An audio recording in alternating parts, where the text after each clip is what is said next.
అందరికీ welcome to our channel. ఈ రోజు అయితే నేను మనం ప్రసాదానికి పరమాన్నం ఎలా చేస్తామో అదైతే నేను చూపిస్తున్నానండి। ఎక్కువ ఇంగ్రీడియెంట్స్ లేకుండా నా దగ్గర ఉన్న కొన్ని ఇంగ్రీడియెంట్స్ తోనే ముందుగా ఇగోండి ఈ బౌల్ తో అయితే నేను రైస్ తీసుకొని నీట్ గా అయితే వాష్ చేసుకున్నానండి।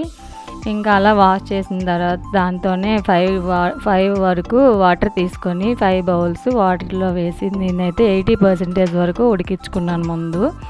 ఇంకా రిమైనింగ్ వెల్త్కి అయితే 1/2 లీటర్ వరకు పాలు పోసాను, ఆవు పాలు। అంటే ఆ బౌల్తో 2 బౌల్స్ ఆవు పాలు అయితే వేసుకున్నానండి।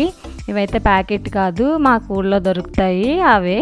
ఇంకా తర్వాత అవి బాగా ఉడికిన తర్వాత 2 కప్పులు అంటే కప్పున్నరే నేను వేసాను, మీరైతే 2 కప్పులు వేసుకోండి। పరమాన్నంకి బెల్లం ఎక్కువ ఉంటే బాగుంటుంది, ఎక్కువ తీపి తినలేని వాళ్ళైతే కప్పున్నర వరకు సరిపోతుంది।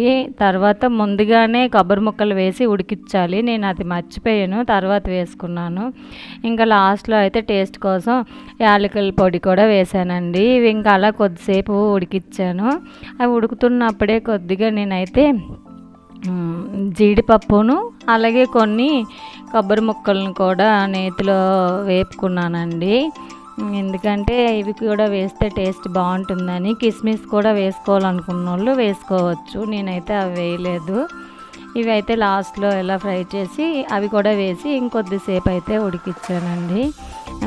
పరమాన్నం అయితే బాగానే వచ్చింది। మీ దగ్గర నెయ్యి ఉంటే నెయ్యి కూడా ఒక 3 స్పూన్స్ వరకు వేసుకోండి, టేస్ట్ చాలా బాగుంటుంది। నా దగ్గర నెయ్యి అయితే నిండుకుంది। ఇంకొచ్చి తర్వాత సర్వ్ అయితే ఇలా సర్వ్ చేశాను।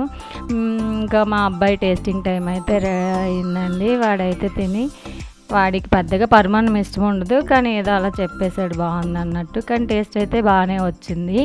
మీరు ఎవరైనా నా ఛానల్ ఫస్ట్ టైం చూస్తే please subscribe my channel, like my video. Thank you for watching.